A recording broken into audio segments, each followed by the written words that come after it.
ఇచ్చే దేవుడే. కానీ ఎదుటోని నువ్వు చెడగొట్టాలనుకుంటే మాత్రం దేవుడు ఊరుకోడు. తన పిల్లలను పాడు చేయాలని ఉంటే మాత్రం దేవుడు ఊరుకోడు. యెరూషలేము దేవాలయం అంతా కాలిపోయి అక్కడున్న వాళ్ళందరూ చచ్చిపోతూ ఉంటుంటే ఇరుగు పొరుగు అందరూ ఆనందపడ్డారంట. ఎవరో క్రైస్తవులందరూ చచ్చిపోయి వాళ్ళందరూ ఇదవుతూ ఉంటే అక్కడున్న ప్రజలందరూ చూసి అక్కడున్న ఆ యెరూషలేము ప్రాంతంలో ఉన్న వాళ్ళందరూ ఆనందపడుతున్నారంట.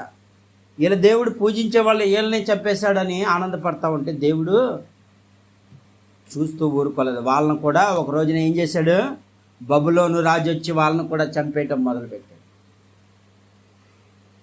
దేవుడు ఎక్కిరించబడితే ఆయన మోసపోడు, ఎక్కిరించబడద్దు.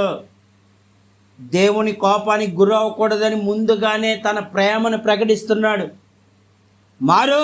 మారడానికే నీకు అవకాశం ఇస్తున్నా, మారడానికే ఉదయాన్నే నీకు ఈ కృపనిస్తున్నా, నీకు ఉచితంగా కృప ఇస్తూ ఉంటే ఆ కృపను పట్టుకొని నువ్వు ఏదో చేస్తూ ఉంటుండే దేవుడు ఏం పట్టించుకోవాలే, నన్ను ఏమన్నాడులే, ఆయన క్షమిస్తాడులే అని ఇంకా నువ్వు విర్రవీగిపోతున్నావు అనుకో, ఖచ్చితంగా నీకు శ్రమే, నలిగిపోతావు. ఇక ఏడవటానికి కూడా కన్నీళ్ళు మిగలవు. ఐగుప్తు దేశం ఏ విధంగా అయితే అల్లాడిపోయిందో అలాగ అల్లాడిపోయే రోజు రాబోతుంది. ఆయన ఏం పట్టించుకోడు. క్రైస్తవులు ఏమన్నా సరే అలా దేవుడు ఏమండు, ఆయన ప్రేమించేవాడు అని నువ్వు అనుకుంటున్నావు. ఆయన కోపం మీరు ఇప్పటిదాకా యూదా గోత్రపు సింహం వలె వస్తున్నాడు. ఆయన ఎలా వస్తున్నాడు? యూదా గోత్రపు సింహం వలె వస్తున్నాడు. పరిశుద్ధ మందిరములో ప్రార్థన జరుగుతూ ఉంటే బయటేమో తైతక్కలాడుతూ ఉంటారా, డ్యాన్సులు వేస్తూ ఉంటారా? దేవుడు ఆకాశం నుంచి చూసి నా పిల్లలను పాడు చేస్తే అదేవిధంగా ఒక రోజున ఒక వ్యక్తి చేశాడు. ఎవరు చేశారో తెలుసా? దావీదు కుమారుడు చేశాడు. అబ్షాలోము చేశాడు ఆ తప్పు. ఏం చేశాడు? దేవుని మందిరము పైన డ్యాన్సులు వేపిస్తున్నాడు. ఏ డ్యాన్సులు? ఆడవాళ్ళతో తైతక్కలు మందు తాగుతూ భయంకరమైన పాపం చేస్తున్నాడు దేవుడు. అబ్షాలోముని దేవుడు చూశాడేక ఏం చేశాడు? దావీదు కుమారుడే. దావీదు అంటే దేవుడికి ఇష్టం లేదా? ఇష్టమే. కానీ ఏం చేశాడు? అక్కడున్న ఆడవాళ్ళందరినీ తీసుకొచ్చి ఏం చేస్తున్నాడు? ముందు డ్యాన్సులు వేపించి వాళ్ళతో ఆనందపడుతున్నాడు. ఎక్కడ? దేవుని మందిరము పైన. ఎక్కడ? సొలొమోను కట్టించిన దేవుని మందిరము ప్రాకారము పైన డ్యాన్సులు వేపిస్తున్నాడు అంట. దేవుడు చూశాడంతే. దేవుడు చూసి ఇక్కడ ఒక మాట చెప్తున్నాడు. దేవుడు చూశాడు. దేవుడు చూడటంతో ఏమైందంటే ఆ విషయం దావీదుకు తెలిసింది. ఎవరికి తెలిసింది? దావీదుకు తెలిసి దావీదు ఎంతో ఏడ్చాడు. అమ్మో, దేవుని పైన ఇలాంటి పాపాలు చేస్తున్నాడా, అమ్మాయిలతో భయంకరమైన పాపం చేస్తున్నాడని ఏడ్చేశాడు దావీదు. ఇప్పుడు ఏం చేయాలి? రాజుగా ఏం చేయాలి? కానీ ఏం చేశాడు? అతనుకున్న అధికారం ఉన్నాడు. ఏమన్నాడు? అధికారం ఉన్నాడు. ఆ అధికారికి చెప్పాడు, ఒక్కసారి వెళ్ళి నా కొడుకుని తీసుకురా అన్నాడు. ఏమన్నాడు?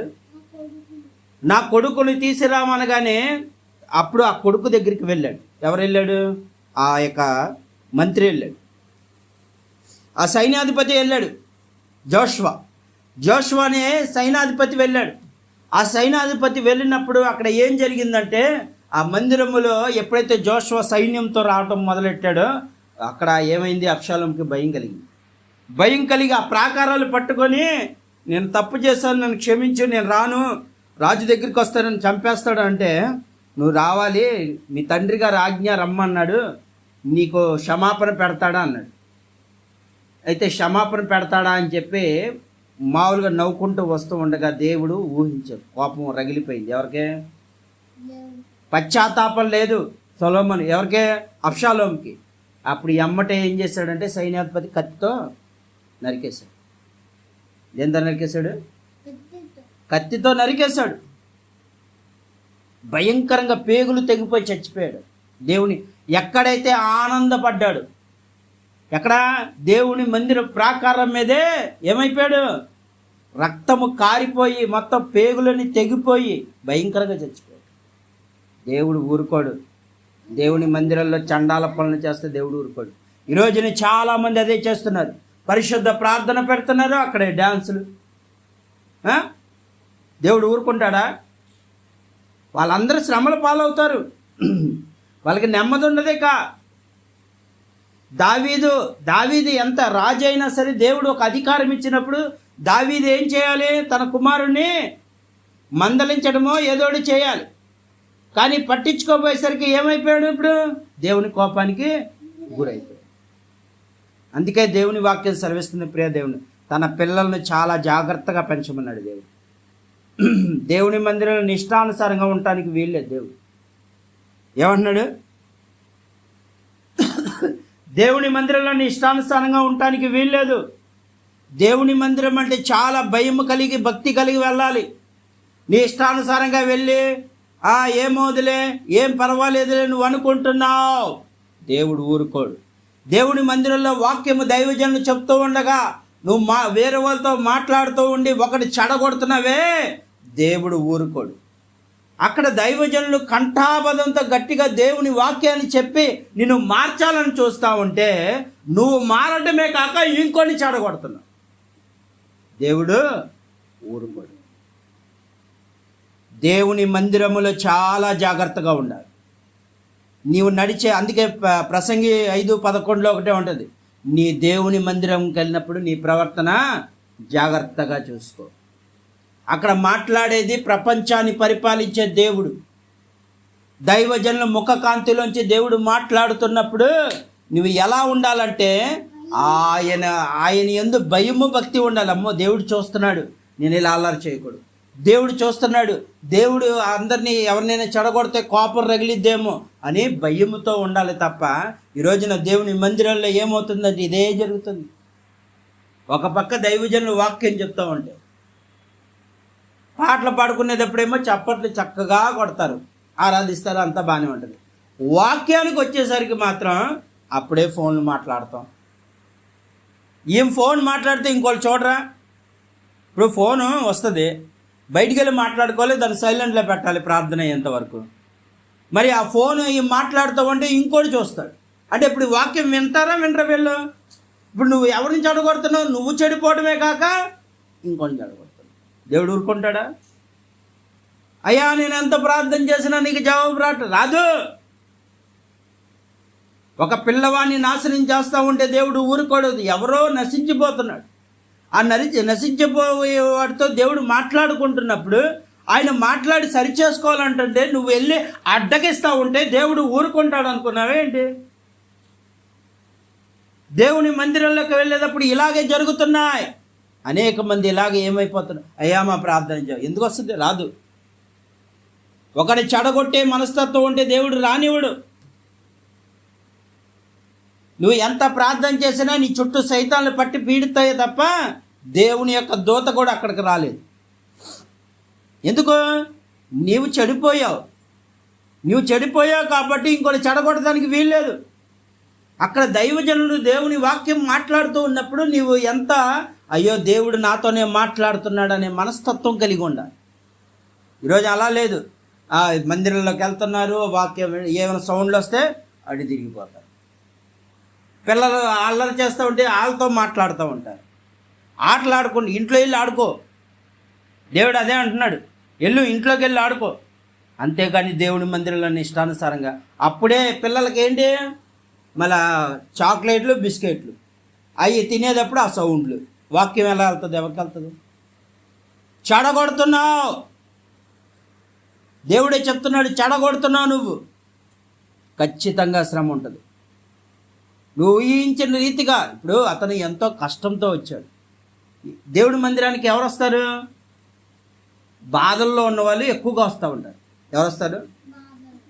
అసలు ఇంట్లో నెమ్మది లేక అప్పుల సమస్యలతోనూ రేపో మాపో నేను చచ్చిపోదాము, నా పరిస్థితి బాగోలేదు, కనీసం దేవుడు మాట్లాడితే నా మనసు ఓదార్పు ఉంటుంది, దేవుడు మనతో మాట్లాడితే కొంత బలం వస్తుందని వచ్చిన వాళ్ళతో ఆయన దేవుడు మాట్లాడుతూ ఉంటే నువ్వు వచ్చి చెడగొడుతున్నావు.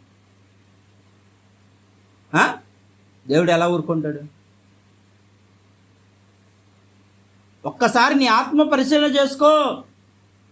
ఎలా ఊరుకుంటాడు? మీ స్కూల్లో కనీసం పిల్లలు ఏం చేస్తారు? టీచర్లు మాట్లాడితే ఊరుకుంటారా? ఒక మనిషికి ఉన్న వాల్యూ దేవుడికి ఎందుకు ఇవ్వట్లేదు నువ్వు?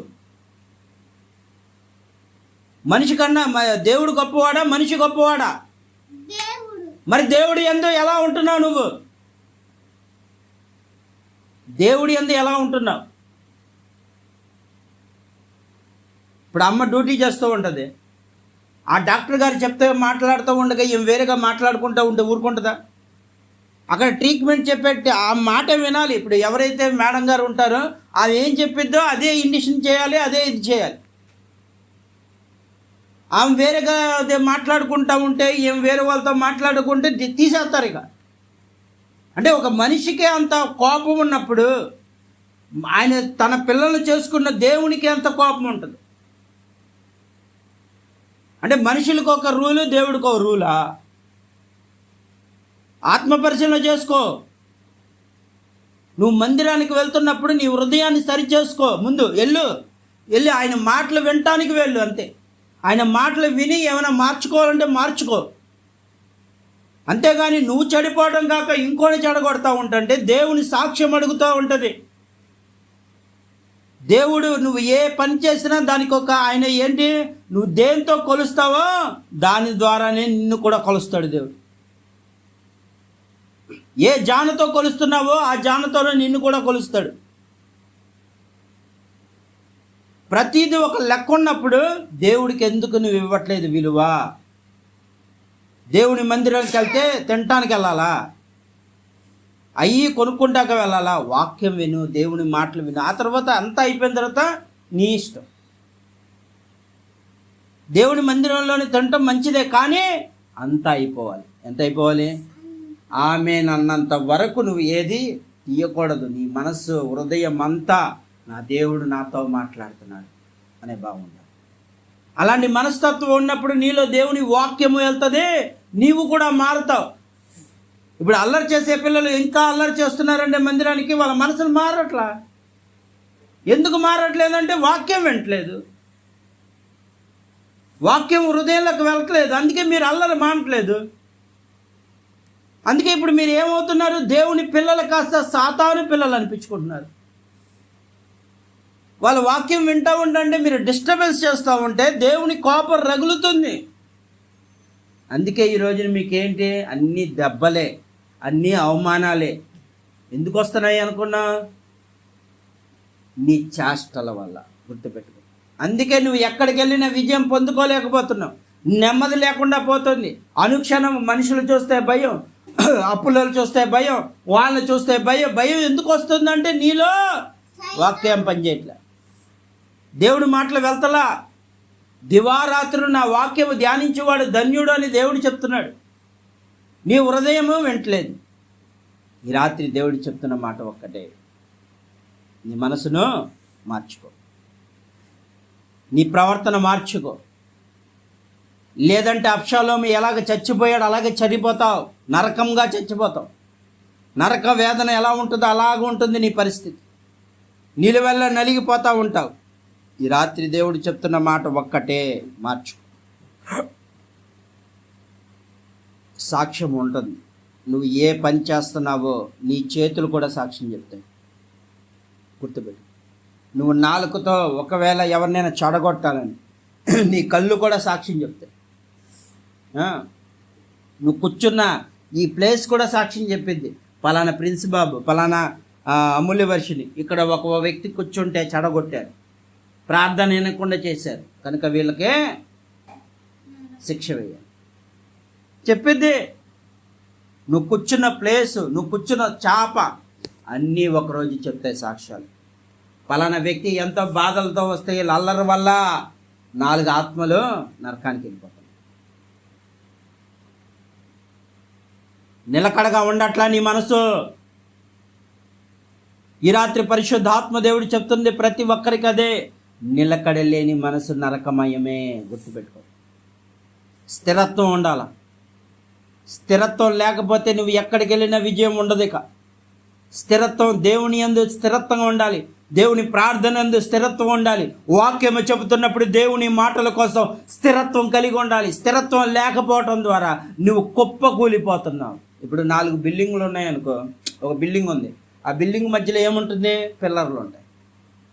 ఇప్పుడు ఈ పిల్లర్లు వెళ్ళి నేను అట అనుకుంటానంటే అది ఇది పడిపోదు. ఏది తప్పినా, ఇప్పుడు ఈ గోడలు ఉన్నాయి, గోడలకి ఇది ఉంది, రేకుంది, ఈ గోడ ఇటు వెళ్ళి ఇటు వెళ్తానంటే మొత్తం కుప్పకూలిపోద్ది. అర్థమవుతుందా? అంటే ఒక బిల్డింగు ఉన్న ఒక బేస్ మొత్తం దానికి ఉన్న ఒక పిల్లర్ తప్పితే మొత్తం కుప్పకూలిపోతుంది.